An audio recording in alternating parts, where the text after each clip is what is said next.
I honestly wouldn't be surprised if America did have some involvement in the coup in Congo.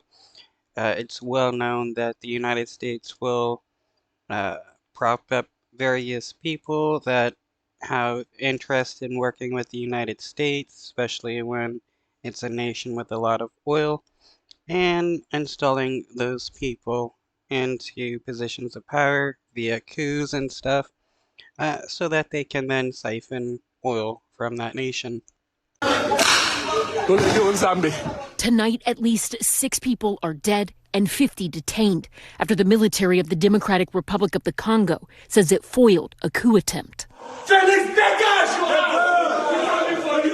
Video of the attack inside the presidential palace, verified by Reuters, was live streamed on Facebook early Sunday morning by the alleged leader of the failed coup, Christian Malanga. Malanga at one point standing next to a man that appears to be his American-born son, Marcel, an American flag visible on the younger Malanga's chest. The older Malanga said the Congolese military is tired of the president, a president Malanga said has messed up the country and must leave office. The president did not leave office. Within hours, Christian Malanga was dead, killed during a shootout with presidential palace guards, according to a spokesperson with the Congolese army. Cette tentative. They say 2 guards at the presidential palace and 3 other assailants were also killed. The Congolese military says the coup attempt involved 3 Americans, including one they identified as Malanga's son, Marcel, who according Well, 3 Americans were trying to do a coup in Congo. You'd think the United States would send more people than just a few. And it's pretty brazen that the son had an American flag pin on him. Either very brazen, thinking that, they're going to win, or pretty ignorant. to the AP appears to be in this video being circulated online by the presidential palace. More footage circulated by the presidential palace shows several unidentified Congolese men being rounded up by soldiers. It was a very bizarre attempt to take power. It's not clear what the objective was. It also indicates that the security services, the intelligence services were very poorly organized. After all, they were able to attack and briefly control the presidential palace. The U.S. Embassy issued a security alert on Sunday, and the American ambassador to DRC said in part, quote, "We will cooperate with the DRC authorities to the fullest extent as they investigate these criminal acts and hold accountable any U.S. citizen involved in criminal acts." The attempted coup is another black eye for the Congolese government. President Felix Tshisekedi was re-elected for a second term back in December, but opposition parties called the results a sham and demanded a rerun.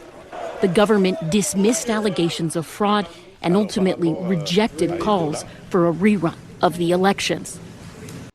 Yeah, just because you don't like the fact that the person you wanted for did not win doesn't always mean the election is a sham. It I find it funny how people can just scream, sham election and expect their person to then become leader. All right, Ellison Barber joins us now live on set. So, Ellison, what more do we know about the attempted leader of this coup, Christian Malanga? Yeah, so it's been a little confusing because you had leaders in the Democratic Republic of Congo saying we've detained 3 American citizens. And then at a press conference today, the spokesperson for the State Department said the person who is deceased, seeming to imply Christian Malanga, that they have no record of him being an American citizen. One thing that we did find is that there was an obituary that was published for a man in Salt Lake City, Utah in June of 2020. His name was Joseph, and it lists a Christian Malanga as one of his sons. It talks about his sort of life story and says that he came to the United States with his family from the Democratic Republic of the Congo to raise them there, then has grandchildren. So it seems that at some point, Christian Malanga. Oops. Yeah, it's pretty well known that the U.S. government lies a lot, especially when it wants to try to any consequences of anything or to make it seem like, they weren't involved in anything. Just lie, lie, lie. I mean, look at the Biden administration now. All they're doing is lying to defend the Israeli government. Came to the United States, lived here, had a family here with children, and then at some point went back. So he was sort of this self-described leader in exile, but self-exile. The son, Marcel Malanga, that's been wrapped up in all of this, that is really stunning because you look at these photos, you see him playing football there. Really seems to be the story of this all-American kid, born and raised, it seems, in Utah. We found a roster from 2019, 2020 for a high school from West Jordan, Utah. He was an offensive linebacker and a senior that year in college. The question is, how did he get wrapped up in all of this? State Department, Bureau of Consular Affairs, government in Utah. We've tried to reach out to all of them, and they're all